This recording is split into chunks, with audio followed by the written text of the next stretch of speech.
fitness level as a supplemental exercise equipment. Now, if you're just like an average gym person, this will be fine for you, actually.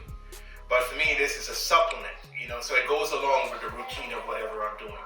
You know, so maybe I want to warm up a little bit with my chest press, so I go ahead and use this, right? And then you do have the chest fly. I think I have the pins in there now, so I have to take the pins out if I want to go ahead and do my chest flies. So these hold the handles in a steady state. Once I take the pins out, it can now rotate. So that's why I'm taking these out to show you what the fly looks like. Now, I'm going to do the chest flies. I had issues. Okay, let me go ahead and remove this thing. I had issues with the chest flies because they do not have full range of motion. If you go to a professional machine in the gym, your chest fly has a greater range of motion. Up to this point, I have no tension at all, right? And that's because of the length of the cable. Maybe you could adjust the cable or tighten it or whatever. I tried it and it didn't quite work, but it doesn't mean you can't do it. You just have to spend more time tightening the cable. Anyway, so at this point, I do not feel any resistance. But as I continue, resistance, stop. So let's look at that range of motion. From here to about here. Now you might say, well, then it's ineffective. That's not true. It is effective because most of your activity for chest fly, as far as getting the gains from it, you don't need to come all the way in. I do wish it was a little bit more though. It should be a little bit more. This is not enough. It should be a little bit more. But right here is not too bad that I don't feel anything to here because look at I'm trying to activate my chest. Even if I did have resistance from there to there, it wouldn't be that much anyway. Not as far as effective as building a bigger chest and more definition and more separation. But from here to here, you can get away with that. And you squeeze and you squeeze. The idea when you're doing exercises is that you want to fatigue that muscle. That's what you're trying to do.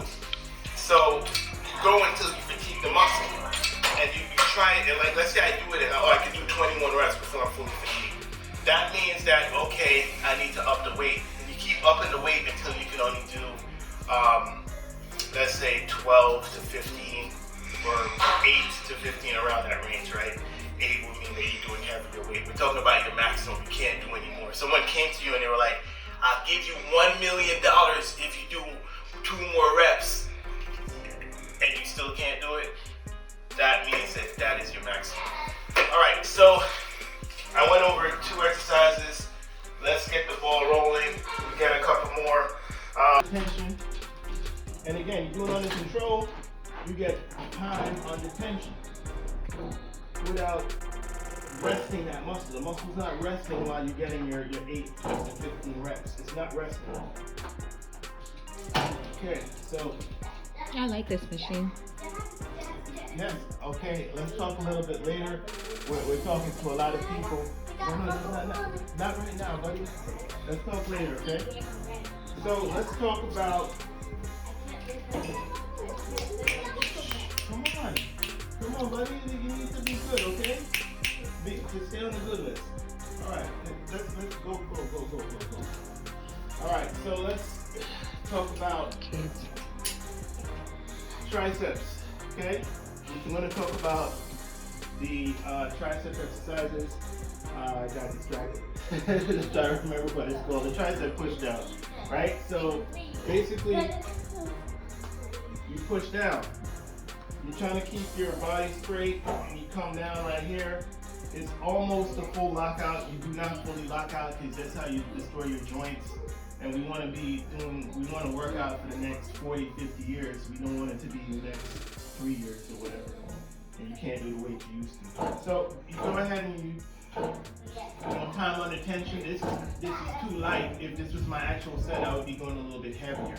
You know, but again, we're talking about 8 to 15 rep maximum, depending on what you test your body out to see what you can handle that day, right?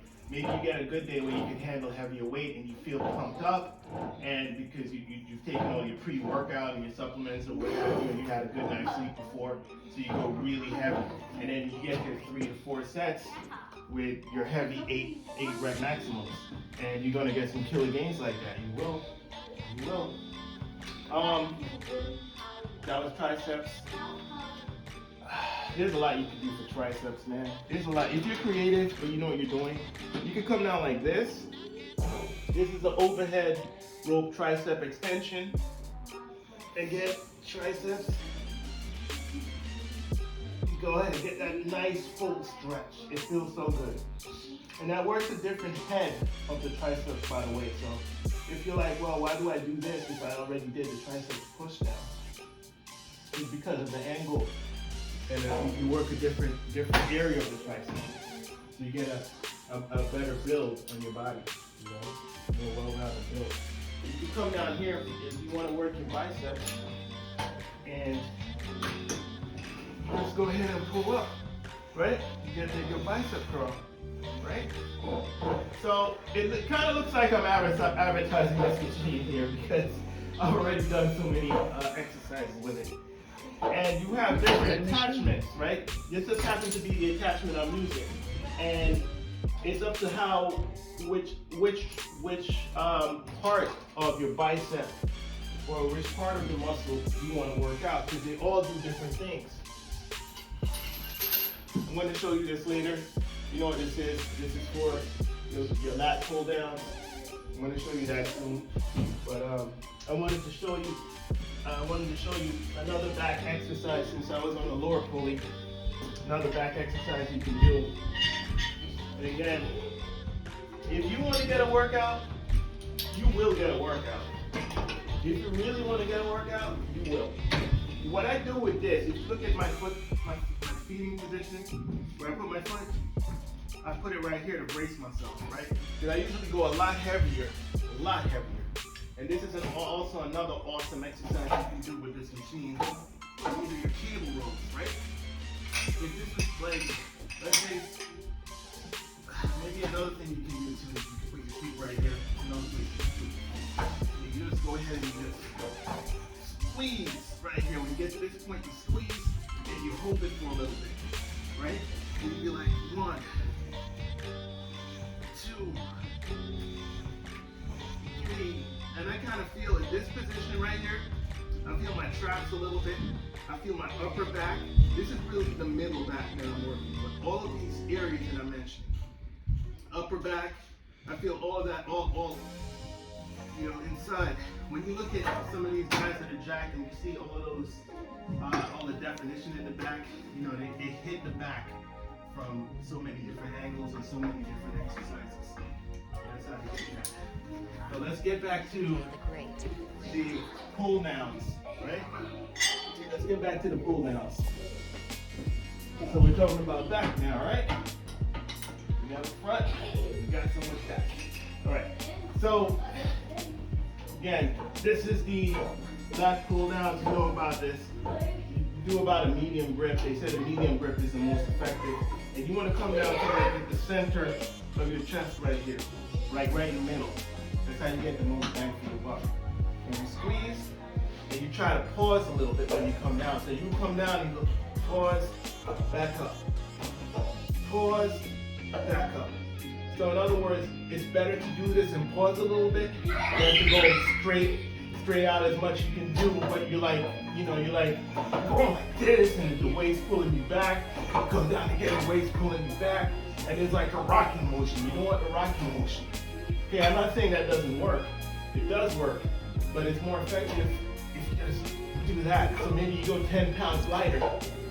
You're still challenging yourself. You're not going lightweight.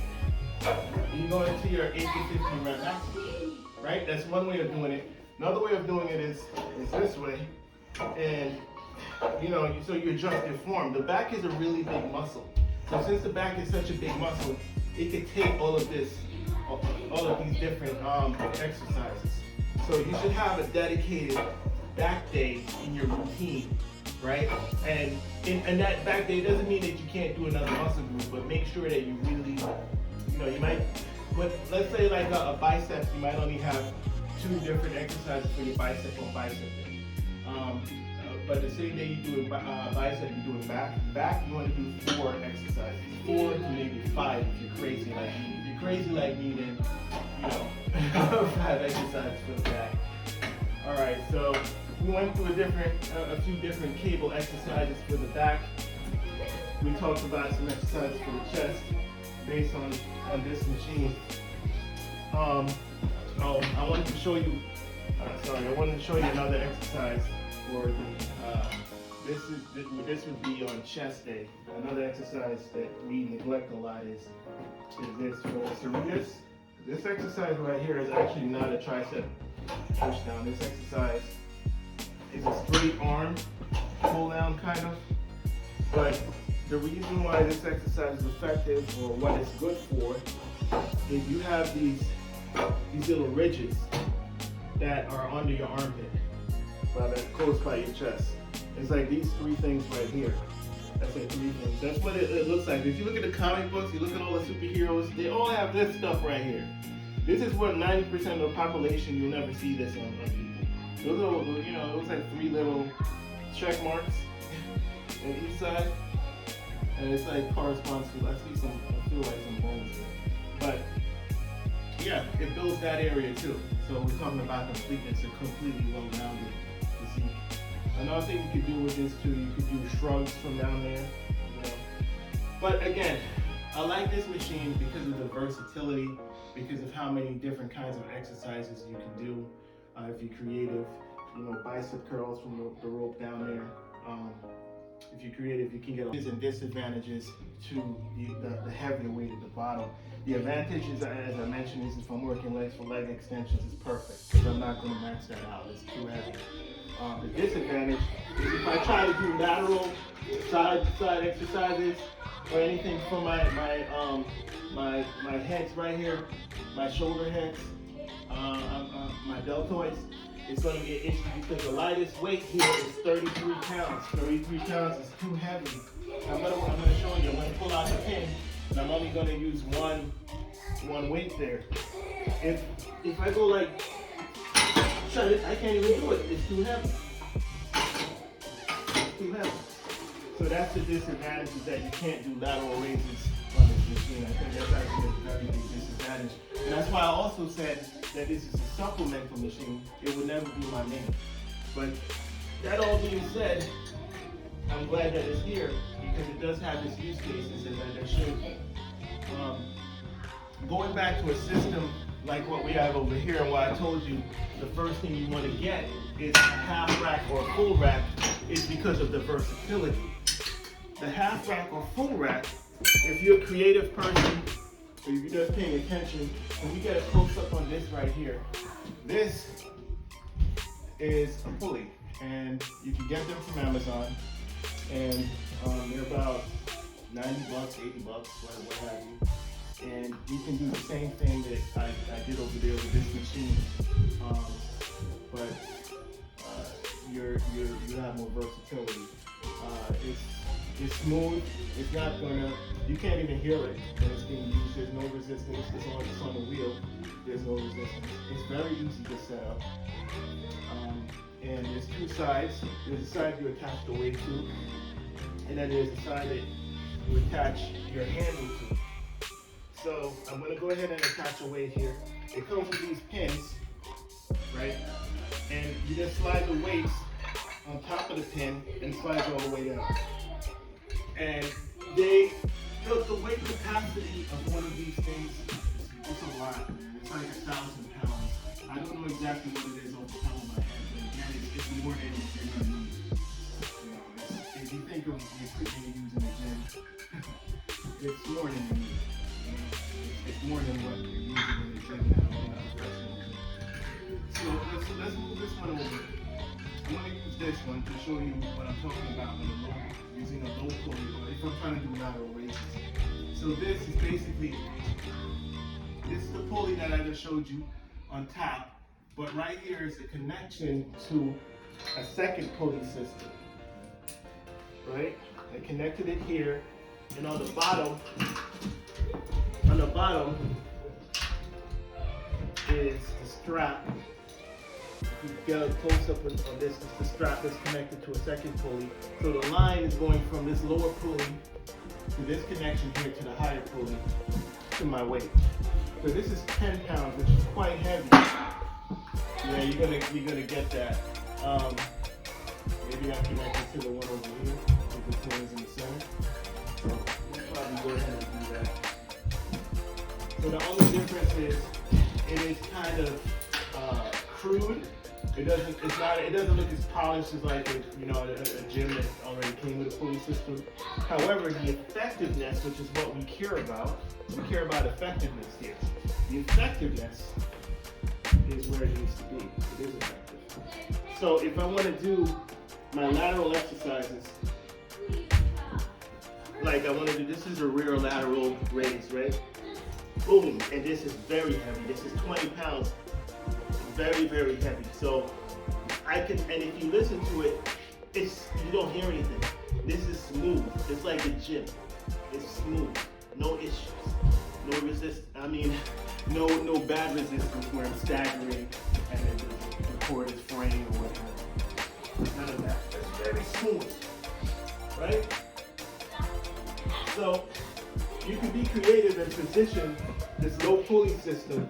Get something to hold it down here, and you can do other lateral exercises.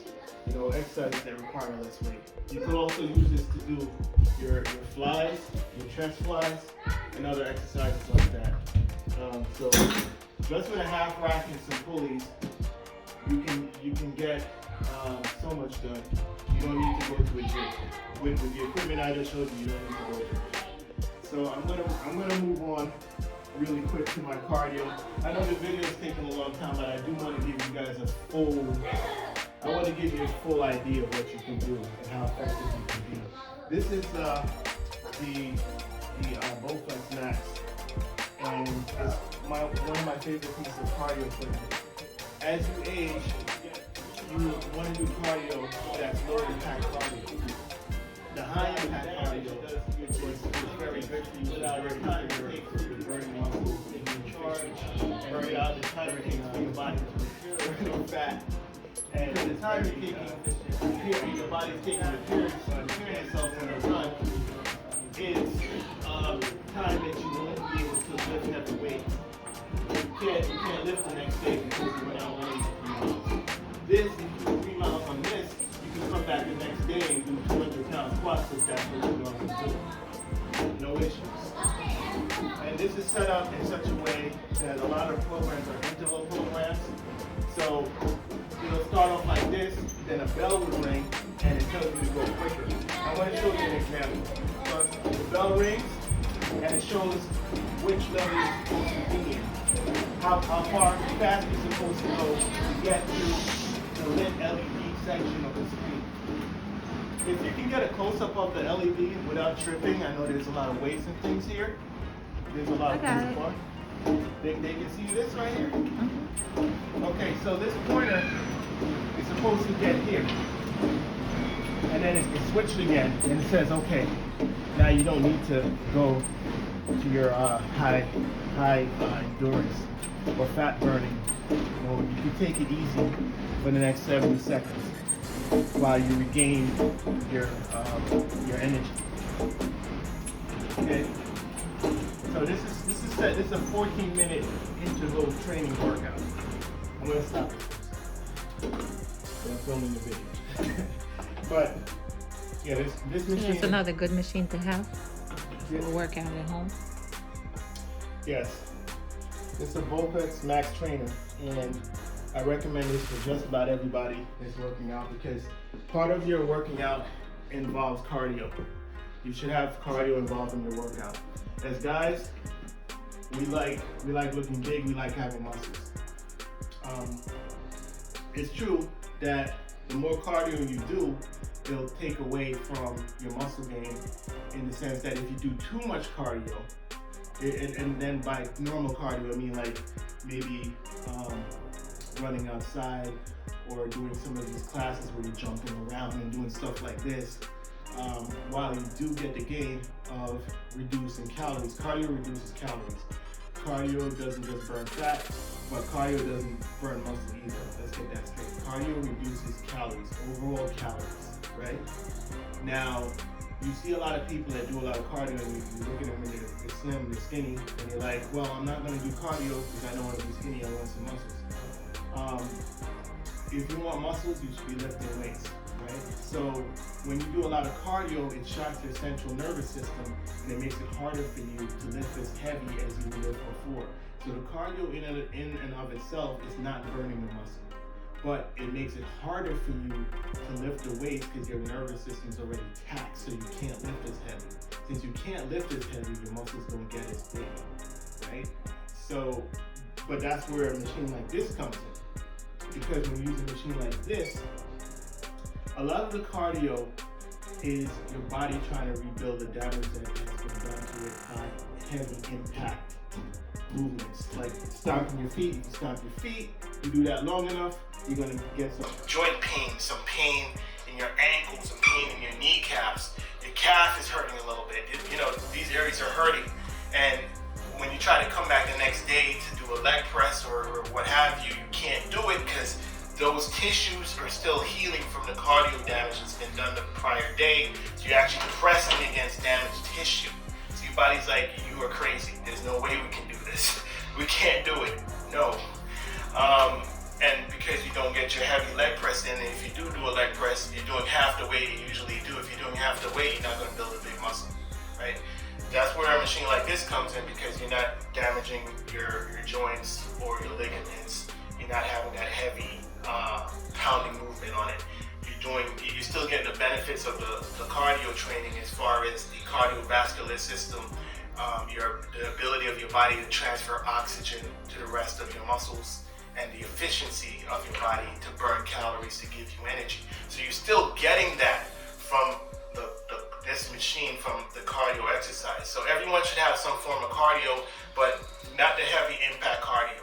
If you're in your 20s, you're able to recoup from this kind of damage a lot quicker. You know, your body's closer to like how Wolverine can regenerate itself. But as you age, it takes longer for you to regenerate from that kind of activity. So yeah, get one of these or something similar. It doesn't have to be this. You can get an elliptical. And I also have a treadmill, which is awesome too. Treadmill's over there somewhere. It's pretty cool. The room's kind of not well put together right now. Another cardio equipment I have. If you get bored of cardio, doing the same thing all the time, there's your boxing bag. This is pretty good too. Obviously, when I'm using this, I'll be using boxing gloves because I wouldn't tear up my hand. But if you just want to go light, just practice your boxing. And this is a very effective way of burning a lot of calories really, really quickly. It's a good alternative so you don't get bored out of your mind. And then, of course, you have the speed bag. The purpose of the speed bag is to practice your coordination. So let's look at that as like taking a break. You're not getting any cardio from that, but your coordination is getting better. Of course, you have the incline sit-up exercise thingy over here. I usually do this with weights, so I would get you can get like different weights. I go up to like 35, 45. If you want a quick, fast, and effective way to get your abs popping, you use weights with this, and your abs start to pop. Of course, you're not going to see your abs if you have a whole bunch of body fat over it. You can have the best abs in the world, but you'll never know it because the body fat's blocking it. So the way how you get your abs to show is actually you have to be at a caloric deficit. Okay, so that means that you're taking in less calories a day than you're taking in less calories a day than you're burning. Like taking in less calories a day. That doesn't make sense. I don't know if that makes sense. You're burning more calories a day. You're burning more calories a day than you're eating. Okay, so you want to be at a caloric deficit. You're burning more calories a day than you're eating. It's that simple.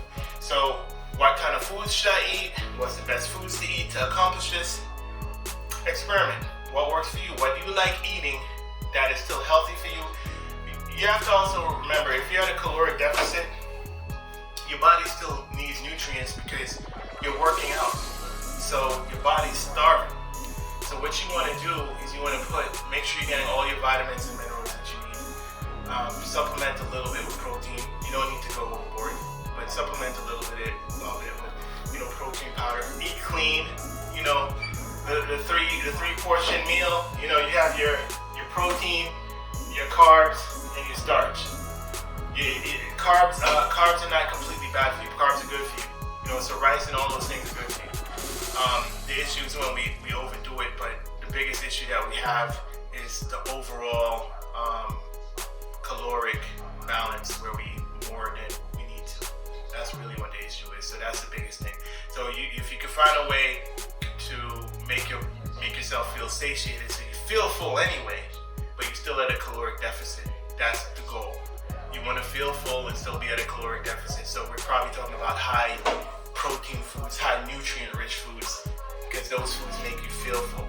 You know, we're talking about broccoli, cauliflower, chicken breast, fish, and still you're going to have your rice and potatoes. You still need your starch, but we're talking about 30-30-30 or 33-33-33, right?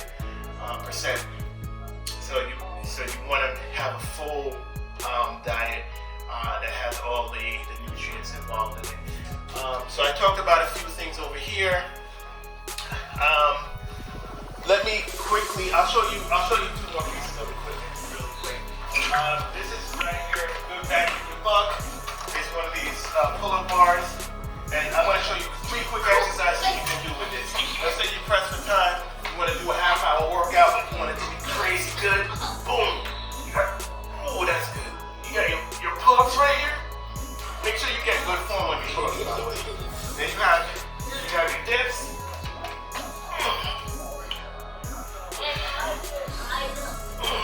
Right? So that's back, triceps, push-ups right here, incline push-ups.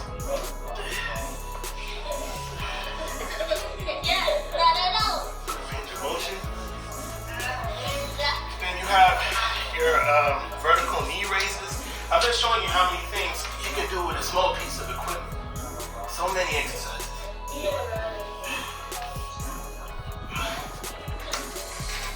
Again, if we're doing Are those already expensive?